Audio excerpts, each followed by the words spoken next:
Ladies and gentlemen, please join me in welcoming Sir Nigel 学霸，请各位掌声欢迎我们的 Chairman Nigel 爵士。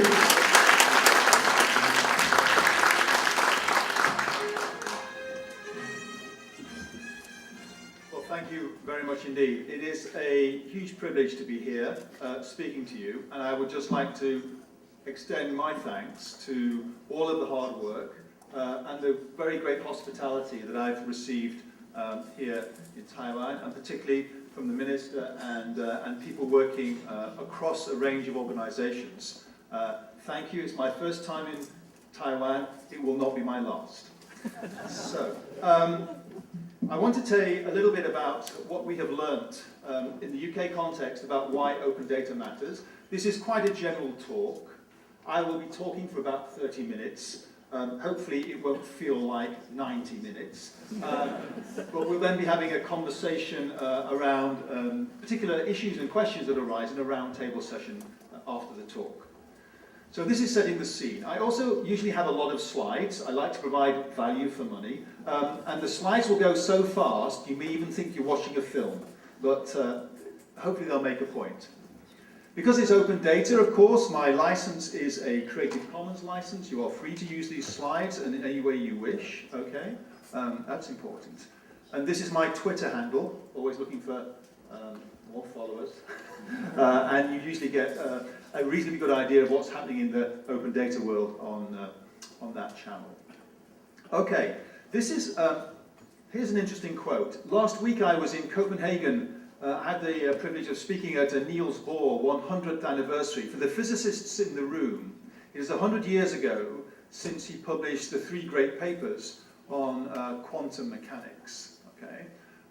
And he was also a passionate believer in the power of open. In particular, he was concerned that in the area of atomic energy and atomic knowledge, there should be a sharing of this information, because he felt it was too dangerous if only one country had a monopoly on this knowledge. And he famously wrote a letter to the United Nations, heads of state, in the 1950s on this matter.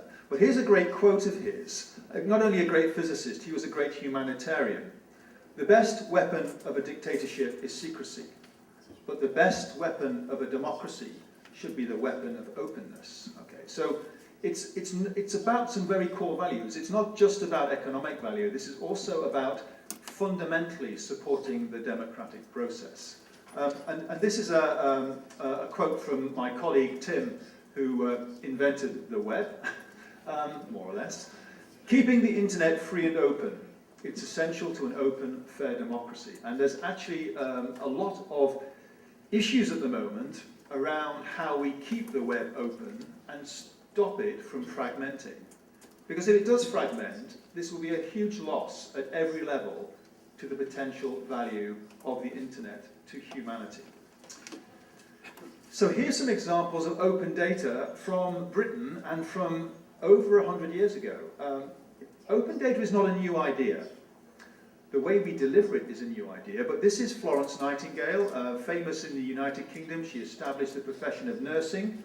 Famously, she worked in the field hospitals of the Crimea War in Russia in the 19th century. And she did a report for Parliament. The Parliament asked her to account for the deaths in that war and what could be done to help. She produced this wonderful diagram that showed the deaths of soldiers in that war, and it showed very clearly in this lovely visualization that almost all the troops were dying through disease and insanitary conditions in hospitals, bad food, bad logistics, not on the battlefield. Okay? This is John Snow, a famous physician. In England, in London, in the 19th century, there were outbreaks of cholera. And at the time, people thought cholera was an airborne disease. He did something very clever with open data. He simply marked on a map. These black blocks are deaths in particular households. This is a street in London, in Soho. This is a source of water. This pump. He noticed that all the people were dying close to this water source. That data allowed people to see very dramatically that people were dying from cholera contracted from water. It changed the face of public health. Okay? Now, we would like to have that principle applied across a whole range of information. We're familiar with data being open in the science literature. So here, for example, famously is the human genome sequence. These sorts of key reference data are much more powerful if they are generally available than if they are the monopoly of a single organization. It's hard to imagine, but at times people were competing for commercial rights to genetic sequences. Okay. And here's a couple of other examples of open. This is Tim again. His standards and protocols for the web were given away openly and freely without royalty. And the web has been a pretty successful device. This, of course, is the GPS signal, which started out life as a military, very highly sensitive and classified capability. But both President Reagan and President Clinton realized the commercial value in making exact positional information available freely and openly was beyond all value to the warfighting. Of course, it's important in the warfighting too, but this data was made open. Now, so open data. This is a bit of a basic introduction to open data. I'm aware that the audience will have a whole range of expertise, so bear with me while I take us through some basics. It is data that is available for anybody to use for any purpose at no cost. And crucially, it must have a license that says it is open data.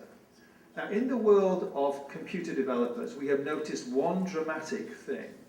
A developer who finds data with a difficult restrictive license is 10 times more likely not to develop an application than one where it is available, okay, as an open data. Licensing is really important. And because many of us come from backgrounds in which protecting intellectual property is the first thought, a patent, copyright, it's difficult to imagine that we want the data to be really freely and openly available, but we do. This is a big lesson. Make the licenses open. And when we have seen governments do this in the last few years, we've noticed that many of them can't quite do that. They make the data nearly open, but there is a limitation on it. Often the limitation is you can do anything with this data, but don't use it to criticize the government. Now, unfortunately, that is what the data may be used. The data may be used to shine a light on efficiencies or inefficiencies. So you don't want these restrictions. The other thing to say is that data comes in many varieties. And it's important to recognize their differences. We hear a lot of talk about big data at the moment. Big is different for different people. In some areas, astronomers think a person's big data is their small data. It can be very variable, but there's a lot of interesting around and analysing big data. There's open data, which I'll be talking about today. There is personal data. We are not talking about making personal data open when we talk about open data. We might sometimes, because there's an overlap in these Venn diagrams, but that will be very specific. Okay, and it's important just to educate people that when we say open data, we're not claiming that everything has to be open. That would be nonsense. There will be clearly areas where, for issues of national security, issues of existing intellectual protection by companies, issues to do with it being personal, that the data is kept closed. The question, though, is where's the most value in open data? Well, in the UK, we've been at this now for some time. It started actually when Tim and I were appointed to begin the effort to open up data in the UK by the previous Prime Minister, Gordon Brown. Now, that's interesting, a previous Prime Minister. And his commitments were very much around opening up data to see what benefits might flow from it. And in fact, he was a big supporter of this program of work. And the first releases of open data occurred under the previous government, in January of 2009, in fact. David Cameron, when he became Prime Minister, different political party, pushed this agenda very strongly. In fact, the Conservative opposition had developed a very strong manifesto in open data, and when they came to a coalition government, they really pushed hard. So this is an interesting example of an idea that crossed political parties. And it's a very interesting point that when I look across worldwide open data efforts, governments on the left and the right are adopting open data policies. And there's an interesting reason for that, and we'll come on to why that is, because it can appeal to different parties. And it is the only example, one of the very few, where we have seen, for example, in the US, where there's something of a political deadlock at the moment between the Democrats and Republicans, a Data Act was passed in Congress unanimously by both parties. Because different parties will want to do different things with the open data, and they will use it with different priorities, but they do need the data. The good news then is that data can cross party boundaries. In fact, we have worked very hard in the UK to ensure that open data is a non-partisan issue. And this is the Chancellor talking in May 2012, looking to use open data to accelerate economic growth. Now that is one of the reasons that we had our Open Data Institute funded.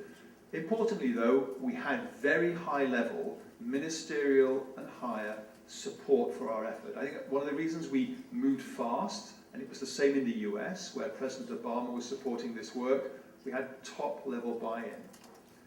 You need bottom-up support. So these are the activists, these are the programmers, the hackers, the developers, and you have great examples, again, here in Taiwan, of this kind of example in the Open Data Alliance.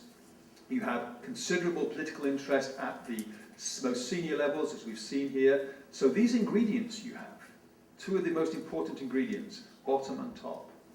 A crucial third component, though, to make this work fast is the middle out. Now these two gentlemen here, you wouldn't know it, they're civil servants from the British government. Two particularly active civil servants who were working within government to make sure that from the top and the bottom, policies could connect. That the civil servants understood the reason that they were being asked to publish data. And I'm sure we'll be talking about that more today, but that is often where the challenge lies, persuading officials that the data they have should be published. So we'll talk about that a little.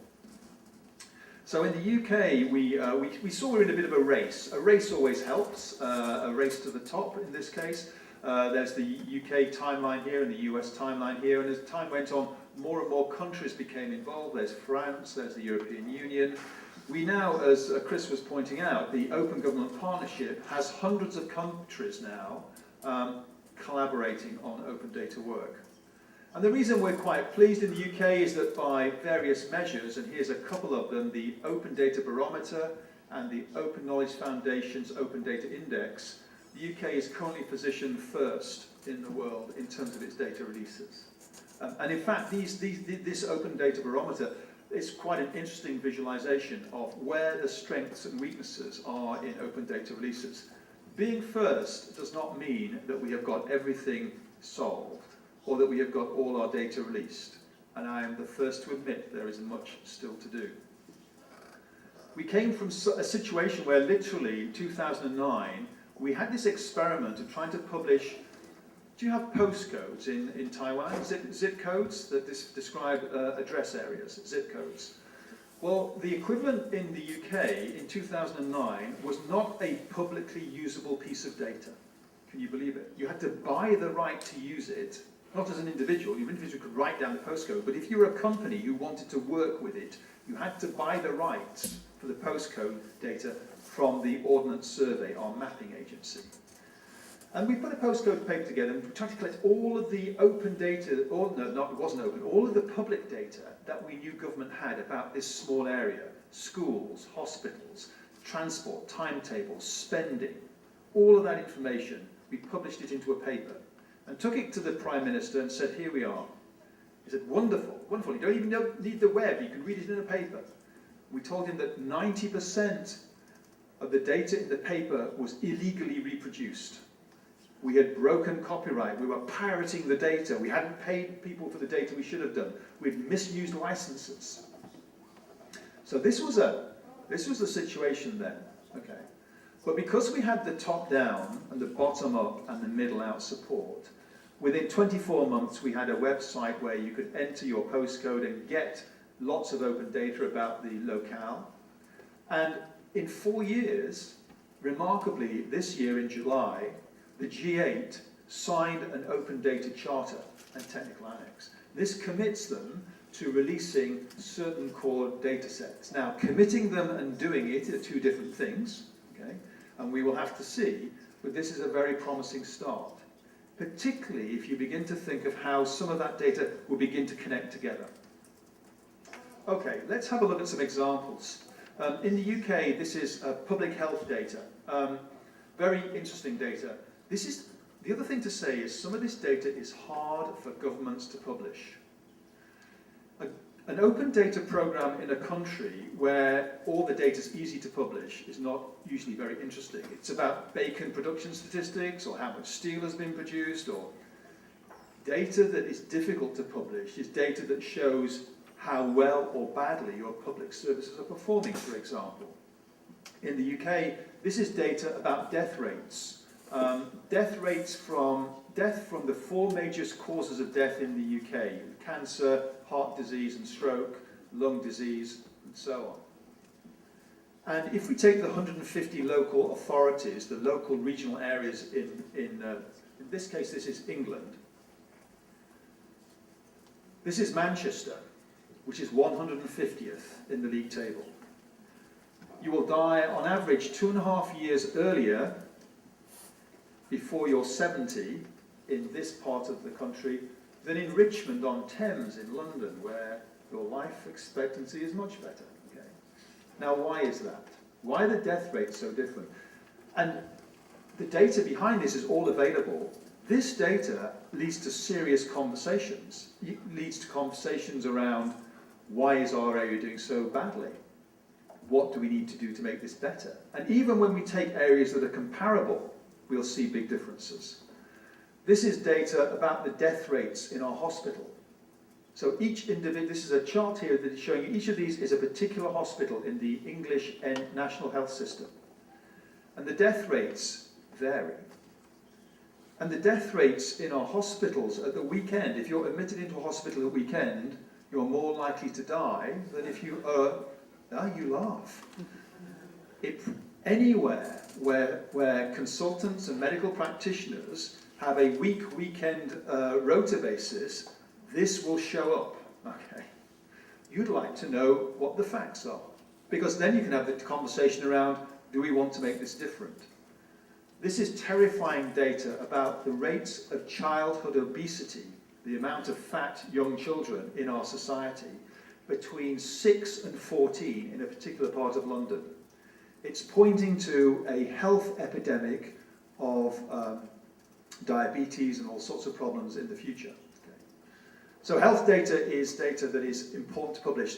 One example, another example, we have published it in the UK, the infection rates in our hospitals. So hospital-acquired infections, MRSA, these are bugs, super-resistant bugs you can get in hospitals. In the years in which we have been publishing the data, there's been an 85% decrease in these infections. Because the league tables of which hospitals are doing badly and which are doing well, what happens? The people in the badly performing hospitals pick up the phone and talk to their colleagues and try and find out what are the differences in practice. This is very basic information that, if it's published, makes a difference to the delivery of a public service. This is governance. This is spending data and contract data. We now require all local authorities in the UK to publish everything they spend over £500. That's only about, what, $20,000? Yeah. Anything you spend over $20,000, you have to publish as open data, what it was. Okay. This now allows, this is every month, huge amounts of data from the automatic ledgers of these authorities. People are now running companies that take all that data and run business intelligence on procurement, so they can give advice on how to buy more efficiently to different authorities. Just one example, 2 companies making very good money out of this practice in the UK. This is our crime data. Now, I don't know how things stand in Taiwan. This is difficult data. This is data that is published every month. All reported crime is published. What the crime was and where. Pretty well. Precisely where. Not for every crime. Some crime types are kept vague with respect to their position. For example, domestic violence. But most of the crime is published. This is a map. These blobs here are one month's value for, this is the university where I work. This is antisocial behavior, violent behavior, often associated with too much drinking, okay? You might think, but we don't know. This is 1 month's data. This is the university campus here. This is 1 month. These blues, this is telling you there's quite a lot going on at this particular part, this road here. Another month, another month. You can see immediately where the issues are. Now, this data has been some of the most frequently used data in the UK. Of course, data on burglaries is used by insurance companies to think about varying insurance levels. It's used by the police themselves to look at where they should be paying more attention. It's used by the community groups to actually ask why these problems are still persisting. It's been a very powerful process. Environmental data, lots of data. We're talking about one of the imports you get here, bad air from China. You can see environmental data here for London. This is the number of bicycle journeys and the amount of lead in the air. Environmental data has been a real success story for the open data world. This is a company based in America called the Climate Corporation. The Climate Corporation took environmental data from the US Weather Service, so the Met Office, weather data that was openly available. They took openly available soil data, sample data, water data, climate data going back over years, and they have produced an insurance product for the US farmers on a field-by-field basis. They will estimate your likelihood to suffer from a disease or a crop failure based on the open data and the weather, and they're selling future-based insurance products to the farmers. That company has just been sold to Monsanto using all this open data for $940 million in cash. Okay. And it's been established for about 5 years. Okay. So this is a really powerful signal that used in the right way, and I think these environmental data sets where the analytics can provide real insight is powerful.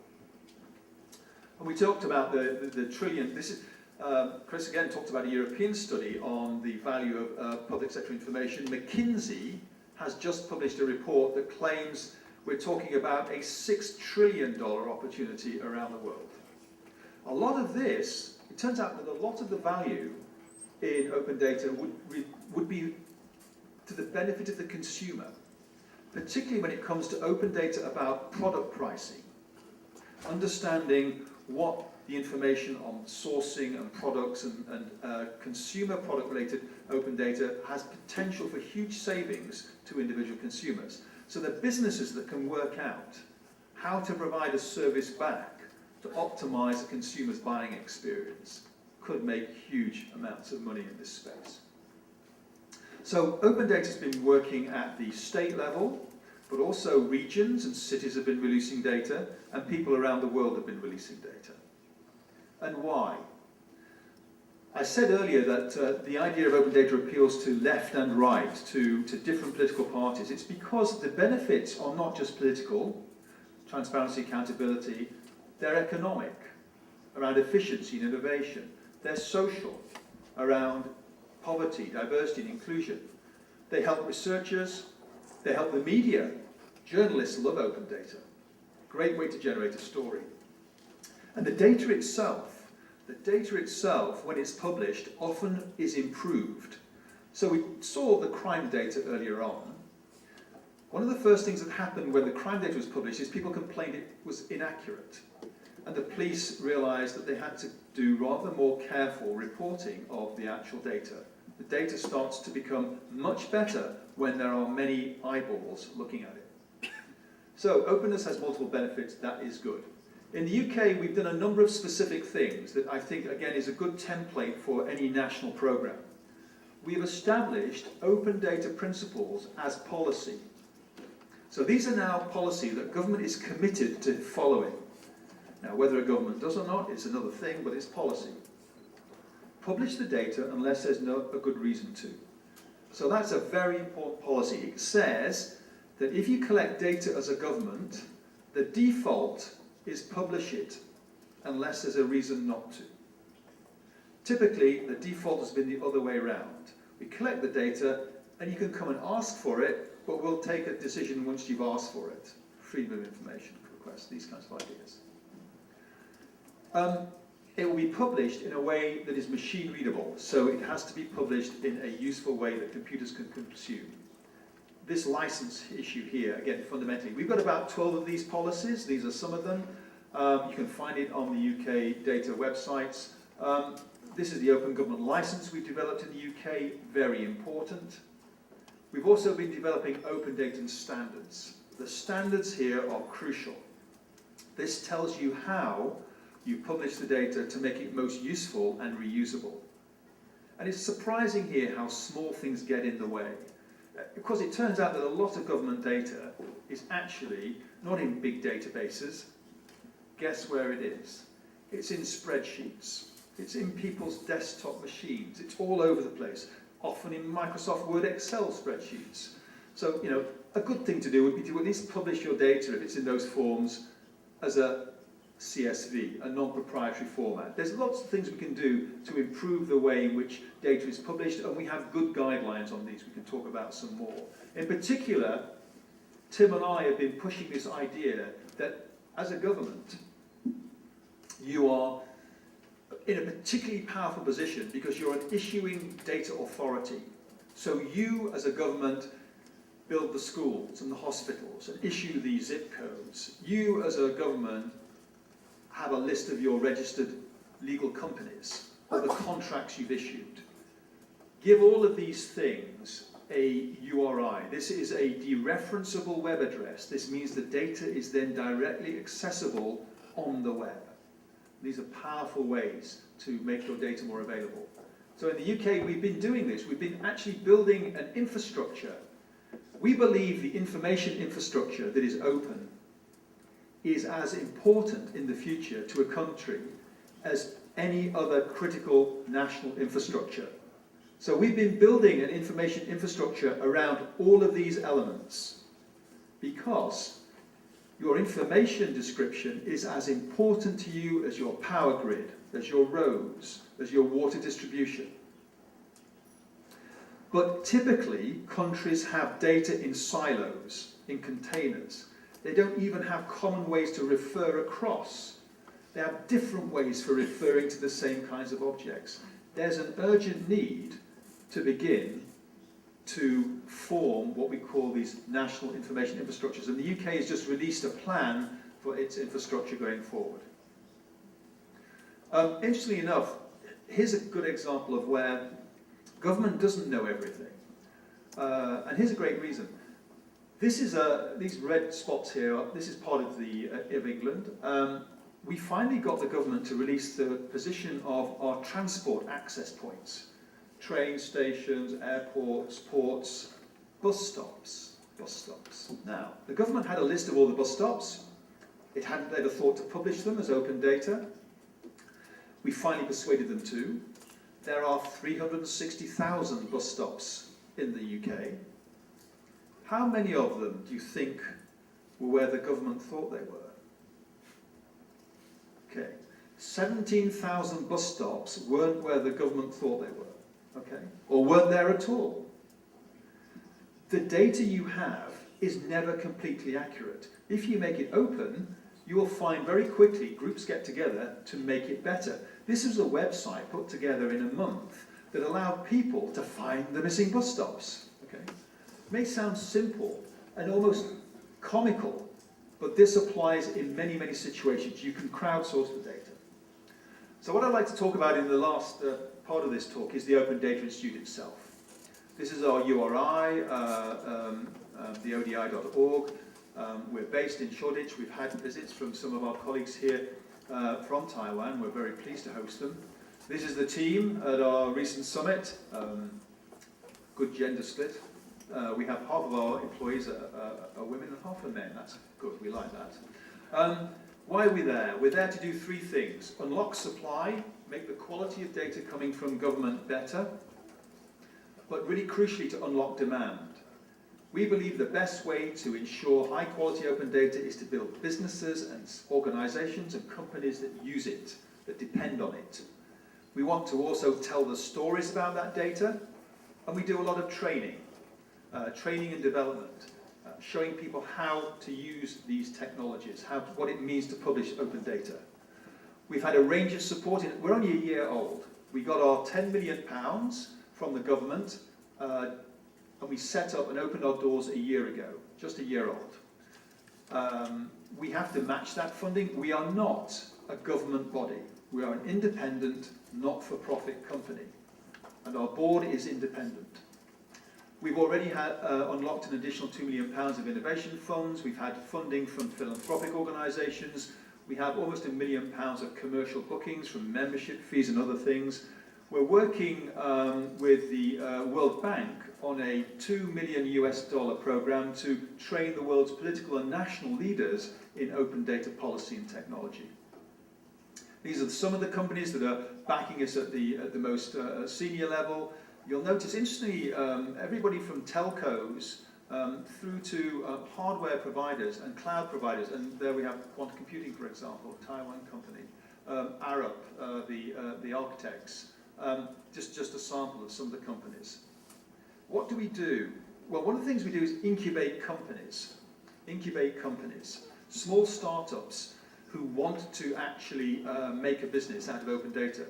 We also spend a lot of time talking to the big companies, persuading them how to use data, open data that's available, and also trying to persuade them to release some of their data as open data. So this is a map of the United Kingdom. Now this is the dangerous bit. This is where I go and try and call up the web. This is a live, so the URL on here that you could use, this is actually real-time map of the UK. We're going to see now, that's already ominous. Okay, there it is. What we'll see shortly is this map here. This is the English system here, England here, and each of these is a health area. We took the data that was published openly in England. Now, one very interesting source of data in England from our health system is the prescriptions that doctors write. Every month, they have to publish as open data all of their prescriptions, not to who, but what the drug was and how much. This shows you a map that's showing you a variation. So this company took all of that data and looked at different kinds of drugs. One they analysed accounts for nearly 20% of the NHS prescriptions. It's statins. Statins are used to lower blood pressure. You can get statins that are white label or generic, very cheap, or very expensive licensed versions. They took a year's worth of data, did the analysis. These dark red areas are those authorities that are spending over 35% of their statin budget, 35% more than a balanced budget on the licensed expensive version. So this is basically a map showing you how much overprescription of expensive drugs there are, when they could have been prescribing the generic version. £200 million. £200 million, lots of thousands of, well, billions, I don't know. What is £200 million? Multiplied by 1,000, I didn't hit my head. Lots and lots of potential savings to the NHS system. This company is now selling its analytics on this kind of health data back to the NHS system, back to pharmaceutical companies. It's a really interesting example. Let's go back and look at another one. This company is another one of our startups called Open Corporates. They take data about companies. They take company data. Who are the directors? Who owns them? Who do they own? What are their various legal relationships. Have a look here at one of their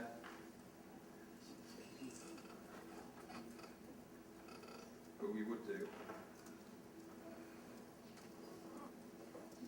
Okay. What you're seeing here is a slow version of the World Wide Web working. All right. For some reason the channel is working very slowly. Okay, just work that.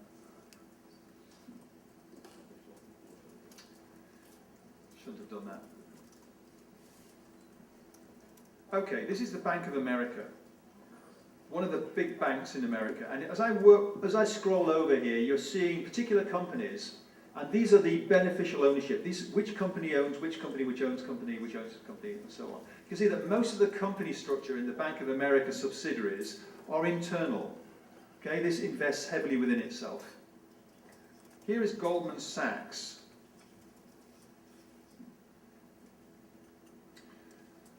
Whoa, what's this big landmass here? Anybody hazard a guess? That is the Cayman Islands, okay? That is Mauritius, that is Liechtenstein, and this is Mauritius, and this is Ireland. These are tax havens, okay? So what you're seeing here is a very interesting map of the way in which different organizations are structured and where the ownership lies. If you're trying to understand issues around tax, transparency, where liability lies, this is very valuable information. Companies themselves will pay huge amounts of money for insights in this area. When the world banking crisis hit, one of the big problems was to work out who was liable because of who owned who when the various bankruptcies were declared. This is very valuable open data, and we're seeing huge interest in it. So a couple of examples of the kind of companies that we build in the ODI. The other thing we're doing is thinking very hard about the nature of open data. We've launched the idea of an open data certificate. So we have drawn a lot of lessons from our own experience of open data. We're talking to big companies and small companies. We're talking to government. We're trying to train a whole new set of entrepreneurs around open data. I'm sure more of this will come out in the discussion. But I've been speaking for 35 minutes. I had a 30-minute slot. I should really start to wind up. Let me give you just a couple of top-level lessons.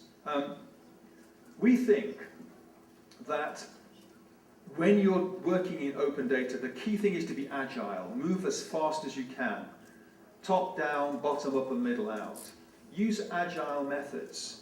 So we didn't spend huge amounts of time commissioning a large open data portal. We used open source software.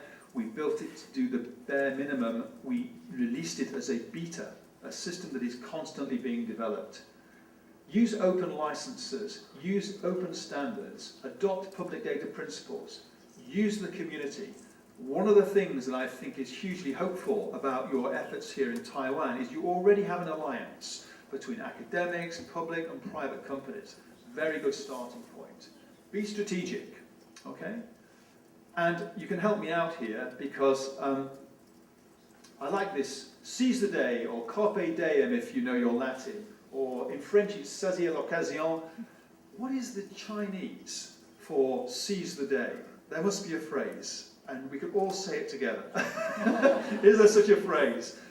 But really, the opportunity is here now. And if you want to write that up for me, I'll be happy to include it on my next set of presentations. So ladies and gentlemen, thank you very much. There's much more I could say, and I'm sure we'll follow through many of these in the discussion. Thank you.